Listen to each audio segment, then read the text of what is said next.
My name is Eleanor Wright. And I've spent 67 years putting everyone else first. My husband. My daughter. My family. I've sacrificed everything. My dreams, my career, my youth, all for them. And how do they repay me?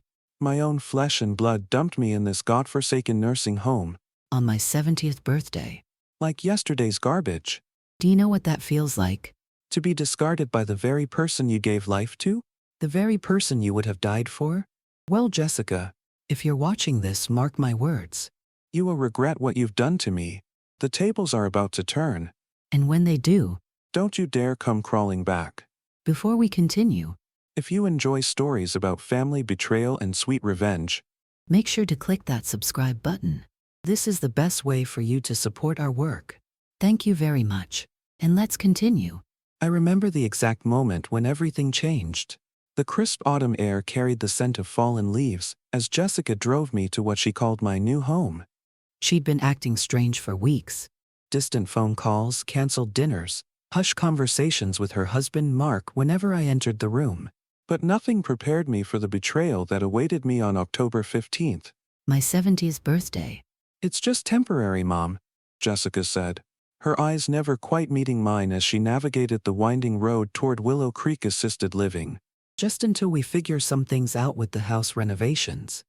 I stared out the window, watching the colorful trees blur together. The weight of her deception hung heavy in the car. I wasn't a fool. The renovations excuse was just that, an excuse. I'd overheard enough of her conversations with Mark to know the truth. They wanted my house, the beautiful Victorian I'd shared with my late husband, Robert, for 45 years. The house where Jessica grew up. The house that had been fully paid off decades ago.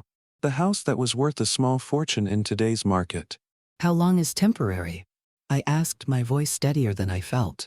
Jessica fidgeted with her wedding ring, a nervous habit she'd had since childhood. Just a few months, maybe. You'll love it there, Mom. They have activities, people your age to talk to. It'll be good for you. You've been so lonely since Dad died. Robert had been gone for 3 years. And yes, the house felt emptier without his booming laugh and constant tinkering. But it was still my home. Filled with memories and comfort. I wasn't ready to leave it. Especially not for some sterile facility, where I'd be treated like a child. As we pulled into the parking lot of Willow Creek, my stomach twisted into knots. The building was nice enough from the outside. A sprawling single-story structure with manicured gardens and a cheerful sign. But it wasn't home. It wasn't where I wanted to spend what remained of my life. Jessica rushed through the check-in process, barely listening as the facility director, Ms. Henderson, explained the daily schedule and amenities. I stood silently, clutching my small suitcase. Jessica had packed for me. Just the essentials, she'd said. 70 years of life reduced to a single suitcase, and a few boxes that Mark would drop off later. You have your own private room, Mrs. Wright, Ms. Henderson said, leading us down a hallway that smelled of disinfectant and cafeteria food. And you're just in time for the birthday celebration in the community room. We do a special lunch for all our residents with birthdays this week. Jessica brightened at this, as if a generic cake with strangers somehow made up for ripping me away from my home on my birthday. See, Mom? They're celebrating your special day. That's wonderful. When we reached my room, a small impersonal space with beige walls, and a single bed, Jessica didn't linger. She claimed a work emergency, kissed my cheek, and promised to visit on Sunday with my grandson Ethan. I didn't respond. I couldn't. The betrayal cut too deep. I love you, Mom, she said at the door, her voice tinged with what sounded like guilt. This is for the best, I promise. After she left, I sat on the edge of the bed, still clutching my suitcase. The room closed in around me, 70 years old today. And this was my gift, abandonment. I didn't cry. Not then. The shock was too fresh, the pain too raw for tears. I unpacked methodically, placing my few belongings in the dresser and nightstand. Jessica had forgotten to pack the photo album I kept by my bed. The one with pictures of Robert and me throughout our marriage. But she'd remembered to pack my medications. And the scratchy sweater she'd given me last Christmas that I never wore. When I finished unpacking, Ms. Henderson knocked on my door. Mrs. Wright, we're ready for the birthday lunch if you'd like to join us. I wanted to refuse, to lock myself away in this strange room and pretend none of this was happening. But something inside me, pride perhaps or simple stubbornness, pushed me to my feet. "I'll be right there," I said, smoothing down my dress. One of the few nice ones Jessica had packed. It was navy blue with small white flowers. One Robert had always loved. The community room was decorated with crepe paper streamers and balloons. About 30 residents sat at round tables, most of them much older than me. Some looked alert and engaged, while others stared vacantly into space. A banner reading "Happy Birthday October Babies" hung crookedly on one wall. Miss Henderson led me to a table near the front. "Everyone, I'd like you to meet our newest resident, Eleanor Wright. And it's her birthday today." A scattered chorus of happy birthdays rose from the room. I nodded my thanks, too numb to speak. "This is Margaret, George, and Sophia," Miss Henderson said, introducing the other people at my table. "They'll help you get settled in." Margaret, a tiny woman with a cloud of white hair, patted the chair next to her. "Sit by me, dear. I've been here the longest, 5 years next month." "I know the ropes." I sat down, forcing a smile I didn't feel. George, a balding man with thick glasses, nodded at me. "Welcome to the last stop," he said with a dry chuckle. "The food's not bad, but avoid the fish on Fridays." Sophia, elegant in a red cardigan despite her frail appearance, shot George a disapproving look. "Don't scare the poor woman on her first day, George." She turned to me with kind eyes. "It's not so bad once you adjust, Eleanor. The staff is kind. And some of us still have our wits about us." A young aide placed a slice of vanilla cake with chocolate frosting in front of me. A single candle flickered in the center. "Make a wish, Mrs. Wright," she said cheerfully. "What do you wish for when everything has been taken from you?" I closed my eyes, feeling the weight of all 30 pairs of eyes in the room. I wished for justice. I wished for strength. I blew out the candle. The first week at Willow Creek passed in a blur of scheduled meals, mandatory activities, and sleepless nights. Jessica didn't call. Sunday came and went with no visit from her or Ethan. I left 3 voicemails on her cell phone, each one a little more desperate than the last. "Jessica, it's Mom. I was expecting you today. Please call me back." "Jessica, you promised to bring Ethan. I've been waiting all day. Is everything okay?" "Jessica, I need to talk to you about going home. This place isn't right for me. Please call me." She finally called back on Monday evening. "I'm so sorry, Mom. Ethan had a soccer tournament and it completely slipped my mind. "We'll come next weekend, I promise." "I want to go home, Jessica," I said, cutting through her excuses. "This place isn't for me. I'm not ready for this." A long pause. "Mom, we've been through this." "The house is being renovated. It's not safe for you to be there right now." "Then I'll stay with you and Mark until it's done." Another pause, longer this time. "That won't work with our schedules, Mom. "We're barely home and you'd be alone all day." "At least at Willow Creek, you have people to talk to in proper care." "I don't need proper care," I snapped. "I'm perfectly capable of taking care of myself. "I've been doing it since your father died." "The doctor doesn't agree, Mom," Jessica said, her voice hardening. "Your blood pressure's been all over the place, and you forgot to turn off the stove twice last month. It's not safe for you to live alone." I gripped the phone tighter. "So this isn't temporary." "You lied to me. We can talk about this when I visit, okay? I have to go now." "Ethan's homework." "Jessica, don't you dare hang up."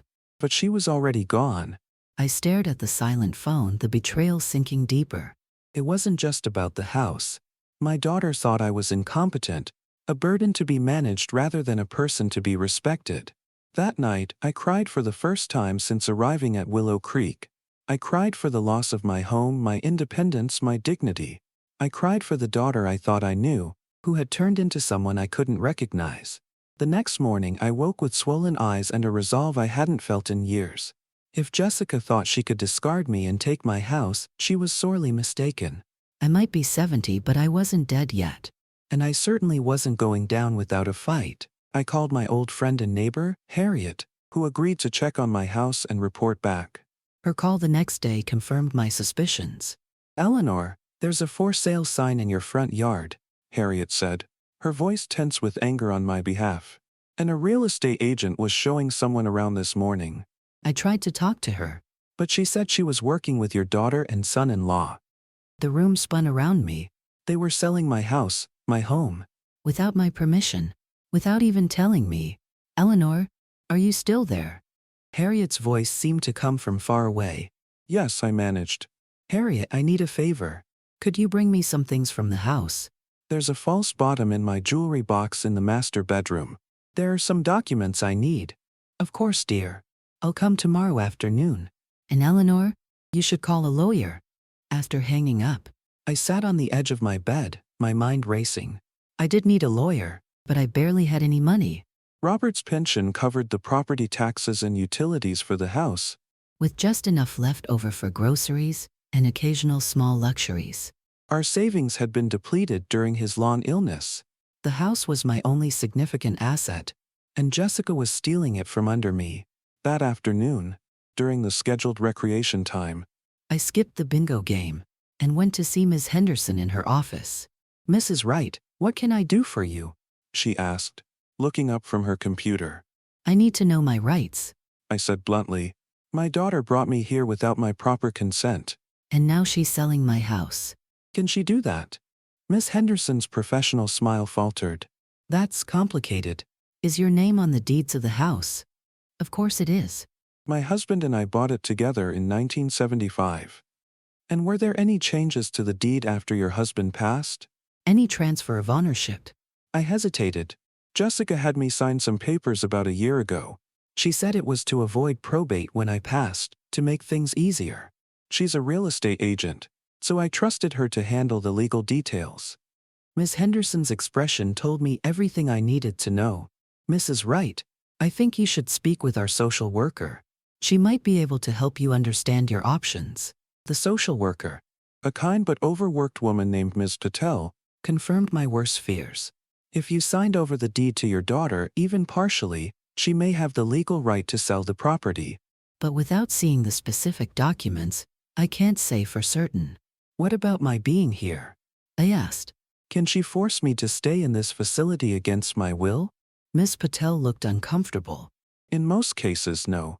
Unless there's been a formal determination of incapacity by a court, you have the right to leave." However, she glanced at my file on her desk. "Your admission paperwork indicates you have early-stage dementia." "Is that correct?" "What?" "Absolutely not." I was stunned. "I'm forgetful sometimes, yes." "But dementia? No doctor has ever said anything about that." Miss Patel frowned. "According to the medical forms your daughter filled out, Dr. Richards diagnosed you with early-stage cognitive decline consistent with dementia 6 months ago." "Dr. Richards?" "Jessica's best friend's husband. The doctor she'd insisted I see after Robert died, despite my having a perfectly good physician of my own." "Those forms are fraudulent," I said, my voice shaking with anger. "I want copies of everything in my file, and I want to leave this facility immediately. Mrs. Wright, I understand you're upset, but I strongly advise against making hasty decisions. If you leave against medical advice, your insurance may not cover your stay here, and you could be liable for the full cost." "I don't care about the cost." "I care about my freedom in my home." Miss Patel sighed. "Let me look into this further. In the meantime, please try to stay calm. Getting agitated will only make things more difficult." I returned to my room, my mind whirling with betrayal and rage. Jessica hadn't just abandoned me. She'd orchestrated this entire situation. The forgetful incidents she'd mentioned on the phone, I was certain now that they'd either been exaggerated or completely fabricated. And Dr. Richards, I remembered how he'd asked me odd questions during my checkup. How he'd seemed to emphasize every normal memory lapse. The next day, Harriet arrived with a small bag of my belongings, including the documents from the false bottom of my jewelry box. After she left, I spread them out on my bed. My original will, designating Jessica as my sole beneficiary, the deed to the house in both Robert's and my names, and most importantly, the power of attorney documents Jessica had convinced me to sign after Robert's death. I read the power of attorney carefully, something I hadn't done when I signed it. To my horror, I discovered it gave Jessica full durable power, effective immediately, not just upon my incapacity as she'd explained. With this document, she could legally sell my house, control my finances, and make all my medical decisions. I felt physically ill. My own daughter had manipulated and betrayed me in the most fundamental way possible. The question was why? We'd always been close. Jessica had been a devoted daughter, especially during Robert's illness. What had changed? The answer came to me slowly as I recalled snippets of overheard conversations, Jessica's increasing interest in my finances after Robert died, and her not-so-subtle suggestions that the house was too much for me to maintain. Money. It always came back to money. Jessica and Mark had been complaining about Ethan's college fund, about wanting to move to a better neighborhood with better schools. My house, in its desirable neighborhood with soaring property values, would solve their financial problems in one fell swoop. That night I could barely sleep. My mind kept returning to one terrible thought. My daughter saw me as nothing more than an obstacle to her financial security, a problem to be managed and eventually discarded. The next morning, Friday, exactly 1 week after Jessica had left me at Willow Creek, I forced myself to join the other residents for breakfast. I needed to maintain appearances while I figured out my next steps. Margaret waved me over to her table. Eleanor. Have you bought your lottery ticket yet? The jackpot's up to 45 million. I shook my head, barely registering her words. The weekly lottery was a big event at Willow Creek. Many residents pooled their money to buy tickets together, turning it into a social activity. You should join our pool, George said, sliding a piece of paper toward me. $5 gets you in. We've been playing the same numbers for years. One of these days we're going to hit it big. I was about to refuse when a strange impulse took hold of me. Robert and I had never bought lottery tickets. He'd always called it a tax on people who can't do math. But Robert wasn't here. And what did I have to lose? I pulled a $5 bill from my purse, one of the few I had left after Jessica had taken control of my bank accounts. Tell me in, I said, passing the money to George. Excellent choice, Eleanor, Sophia said with a wink. The drawing's tomorrow night. We all watch it together in the community room. The rest of the day passed in a fog of anxiety and planning. I needed money for a lawyer, but my resources were severely limited. I had about $300 in cash that I'd kept in my jewelry box, now hidden in my room at Willow Creek. It wouldn't be enough for the legal battle ahead. Saturday morning, I called Jessica again. This time, she picked up on the second ring. Mom, I was just about to call you, she said, sounding strangely upbeat. Mark and I have some exciting news about the house. You mean my house? The one you're selling without my permission. My voice was ice cold. A pause. Mom, we've talked about this. The house is too big for you to manage alone. We're doing what's best for everyone. By everyone, you mean yourself, Jessica. I've seen the power of attorney documents. I know what you did. What I did was protect you from yourself. Jessica snapped, her pretense of concern evaporating. You're not capable of making sound decisions anymore, Mom. The doctor confirmed it. Dr. Richards? Your friend's husband who spent 15 minutes with me. And suddenly declared I have dementia? That doctor.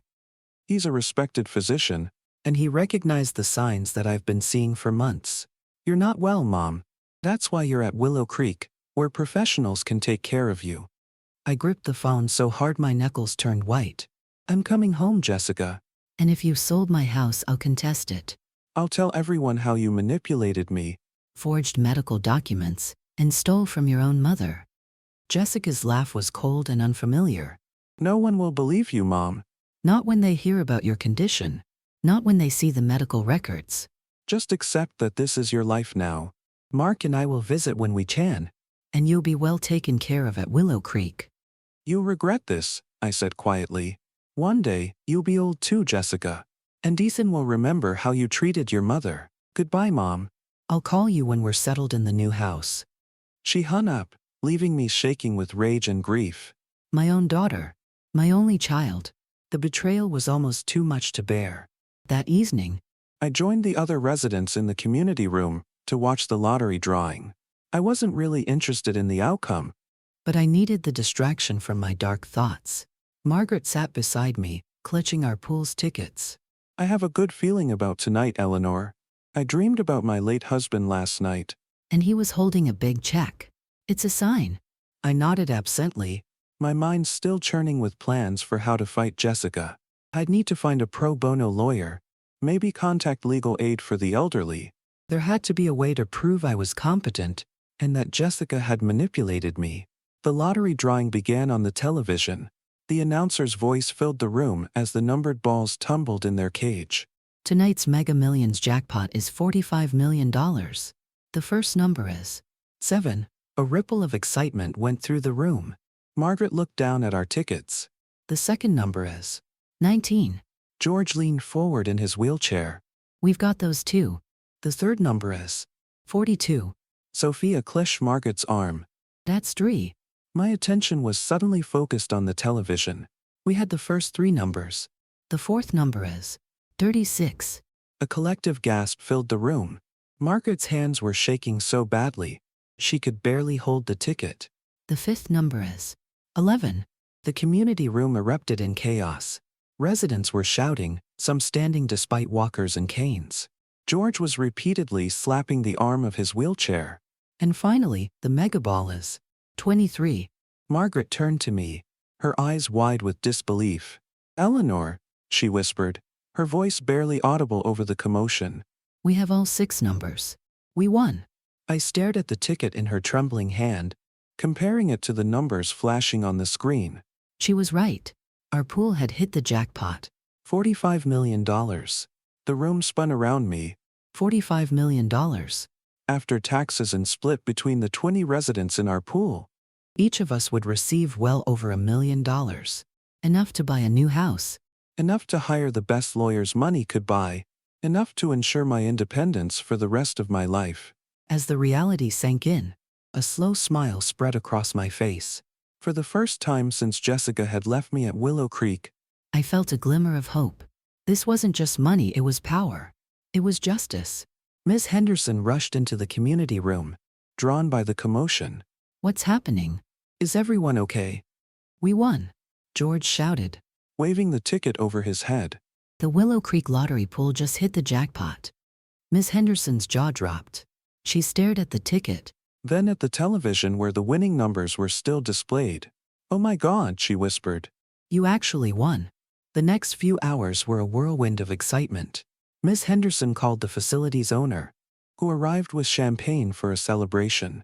A local news crew showed up after receiving an anonymous tip, later revealed to be from George's grandson, who worked at the station.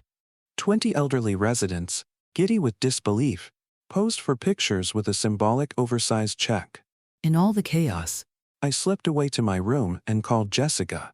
It was nearly midnight, but I knew she'd still be awake. Mon. She sounded annoyed at the late call. Is everything okay? Everything's wonderful, Jessica, I said, keeping my voice even. I just wanted to let you know that I'll be moving out of Willow Creek soon. Mom, we've been through this. That's not possible right now. Actually, it is. My financial situation has changed rather dramatically. I paused, savoring the moment. I won the lottery tonight, Jessica. My share is about $2 million after taxes. Silence. Then, that's not funny, Mom. It's not a joke. The Willow Creek lottery pool hit the Mega Millions jackpot. $45 million split 20 ways. You can verify it on the news if you don't believe me. Another long silence. When Jessica spoke again, her voice had completely transformed. Mom, that's amazing. I'm so happy for you. Listen, why don't I come pick you up tomorrow?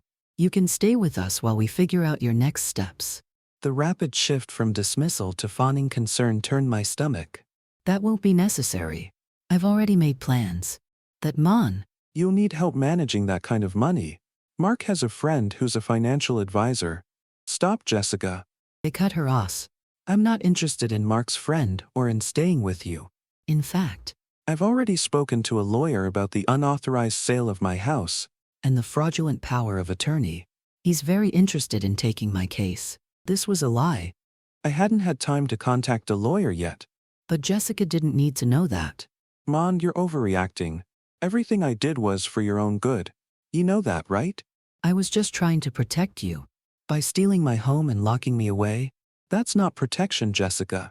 That's elder abuse. And my new lawyer says it's a criminal offense. You can't be serious. Her voice cracked. I'm your daughter. Your only child. You wouldn't press charges against me. I don't want to. I admitted, my voice softening despite myself. But I will if I have to. What you did was wrong, Jessica. Deeply wrong. And now you have a choice to make. What kind of choice? She sounded wary. You can fight me. Try to maintain the fraudulent power of attorney. Go through with selling my house and risk criminal charges. Or you can do the right thing. Tear up that power of attorney. Stop the sale of my house, and demonstrate that you genuinely care about my well-being rather than my assets. Mom, it's not that simple. It is exactly that simple. I'm giving you the chance to make this right, Jessica. For both our sakes. But if you choose to continue down this path, our relationship will never recover. You need to decide what's more important to you. Money or your mother. I hung up before she could respond, my heart pounding. I'd meant every word. The money had given me leverage, but it couldn't heal the wound of her betrayal. Only Jessica could do that. By making the right choice. The next morning was Sunday. A week and 2 days since Jessica had left me at Willow Creek. The lottery win was the talk of the facility, with residents and staff alike buzzing with excitement. A representative from the State Lottery Commission was coming on Monday to begin the verification process. I was having breakfast with Margaret, George, and Sophia when Ms. Henderson approached our table. Mrs. Wright, you have visitors in the front lobby. I looked up surprised. Who is it? Your daughter and grandson. My heart lurched. I hadn't expected Jessica to show up so soon after our conversation. And she'd brought Ethan. Was that a manipulation tactic, or a genuine attempt at reconciliation? Do you want me to tell them you're not available? Ms. Henderson asked, clearly aware of the tension between Jessica and me. I considered it for a moment. Part of me wanted to refuse the visit out of spite. But another part, the part that remembered the little girl Jessica had once been, who'd climbed into my lap for comfort and looked at me with complete trust, hesitated. No, it's all right. I'll see them. I followed Ms. Henderson to the lobby, where Jessica and Ethan were waiting. Jessica looked pale and nervous, clutching her purse with white-knuckled hands. Ethan, 14 and already as tall as his mother, stood awkwardly beside her. His eyes widening when he saw me. Grandma! He exclaimed, rushing forward to hug me. Mom told me you won the lottery. That's so cool. I hugged him back, breathing in the familiar scent of the shampoo he'd used since he was a toddler. It is pretty cool. I agreed, my voice thick with emotion. It had only been a week, but I'd missed him terribly. Jessica hung back, watching us with an unreadable expression. When Ethan stepped away, an uncomfortable silence fell between us. Can we talk privately? Jessica finally asked. Miss Henderson showed us to a small meeting room off the main lobby. Once we were seated, Ethan immediately pulling out his phone and becoming absorbed in it, Jessica cleared her throat. I saw the news this morning. They showed all of you holding that big check. It's incredible. I nodded, waiting. Mom, about the house. She paused, visibly struggling. I called our agent this morning and pulled it off the market. It was the first step, but not enough. And the power of attorney? Jessica reached into her purse and pulled out a folder. Inside was the original power of attorney document, now torn in half. I'm having my lawyer draft a formal revocation, she said. This is just a gesture to show you I'm serious. I studied her face, looking for signs of deception. Why, Jessica? Why did you do it? She looked down at her hands. It started with good intentions, I swear. After Dad died, I was worried about you. He seemed so lost, so vulnerable. I thought having the power of attorney made sense, just in case something happened. And the house? The fake dementia diagnosis. Jessica flinched. That evolved over time. Mark lost his job last year. We didn't tell you because we didn't want you to worry. We've been struggling financially, and Ethan's college fund was almost depleted to pay the mortgage. When the housing market started booming, the house, your house, suddenly seemed like the answer to all our problems. So you decided to have me declared incompetent and institutionalized? The bitterness in my voice made Ethan look up from his phone. His brow furrowed. It sounds horrible when you put it that way, Jessica whispered. I convinced myself it was for your own good. That you'd be safer here with proper care. That the money from the house would secure Ethan's future, and we could use some of it to pay for a nice facility for you. She met my eyes, tears for me. I was wrong, Mom. So terribly wrong. What I did was unforgivable. Part of me wanted to lash out, to make her feel the pain and humiliation I'd experienced. But the raw anguish in her eyes gave me pause. Do you understand why it was wrong, Jessica? Do you truly get it? She nodded, a tear spilling down her cheek. I treated you like an object instead of a person. I disregarded your agency, your dignity. I betrayed your trust in the worst possible way. She wiped at her face. I've been thinking about it all night, Mom. About what you said on the phone. About what kind of example I've been setting for Ethan. At the mention of his name, Ethan looked up again. What about me? Jessica turned to her son. Your grandmother and I need to talk about something important, honey. It involves you indirectly. Ethan rolled his eyes. Is this about you guys fighting? Because Grandma texted me about it. Jessica looked startled. You've been texting with Grandma? Yeah, of course. Every day since you brought her here. He seemed confused by her surprise. Didn't you know? Jessica turned to me, questioning. I hadn't mentioned our daily texts to her deliberately. They had been my small lifeline to normalcy during this nightmare. Ethan, why don't you go see if they have any snacks in the cafeteria? I suggested. Your mom and I need a few minutes alone. Once Ethan had left, Jessica slumped in her chair. He knew something was wrong. He kept asking why he couldn't visit you, why you weren't coming to his soccer games anymore. I told him you were adjusting to your new living situation and needed space. She shook her head. I've been lying to everyone, including myself. Jessica, I need to know something. If I hadn't won the lottery, would we be having this conversation right now? Would you have returned my house and torn up that power of attorney on your own? She was quiet for a long moment. I don't know, she finally admitted. I want to say yes, that I would have come to my senses on my own. But the truth is, the lottery winnings forced me to face what I'd done. It removed my justification. That I was doing this because we needed the money. Her honesty was painful but necessary. This wasn't a fairy tale transformation, but at least she wasn't trying to manipulate me anymore. So where do we go from here? I asked. That's up to you, Mom. You have every right to press charges, to cut me out of your life entirely. I wouldn't blame you. She looked down at her hands. But I'm hoping selfishly, maybe, that there's a path forward for us. A way to rebuild some of what I destroyed. I thought about the week I'd spent at Willow Creek. The loneliness, the betrayal, the helplessness. Those feelings wouldn't disappear overnight, lottery winnings or not. But across from me sat my daughter, the baby I'd nursed, the child I'd raised, the woman who'd held my hand at Robert's funeral. Flawed, selfish at times, but still my daughter. It won't be easy, I warned her. Trust, once broken, is hard to repair. I know. Jessica nodded solemnly. But I want to try if you'll let me. I'm moving out of here, I said firmly. Today, if possible. I've already spoken to Ms. Henderson about it. Of course. Where will you go? Back to the house. I shook my head. Not right away. I've made some friends here, believe it or not. Margaret has invited me to stay with her until things get sorted out. Her condo is in a retirement community. Much nicer than this place and completely voluntary. I'm going to look at units there.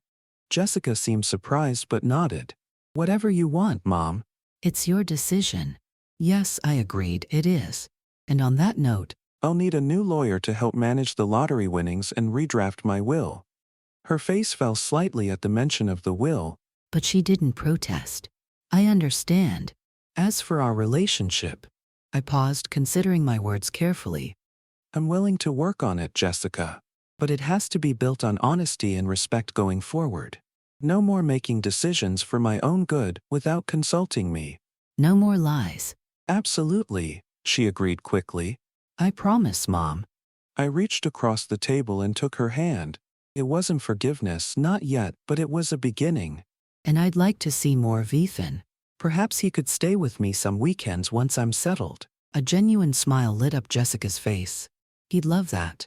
He's missed you so much. We talked for another hour, making tentative plans for the future. Jessica would help me move my things from Willow Creek to Margaret's condo that afternoon. I would meet with the Lottery Commission tomorrow to begin the process of claiming my share of the winnings. And next weekend, we would all have dinner together, Jessica, Mark, Ethan, and me, to start rebuilding our family bonds.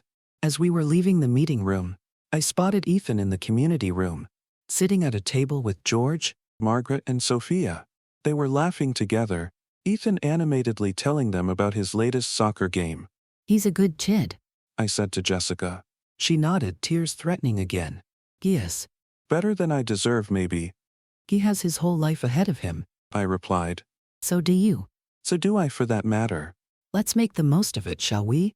For the first time since this ordeal began, Jessica's smile reached her eyes. I'd like that, Mom. I really would. 3 months have passed since that fateful week when Jessica left me at Willow Creek.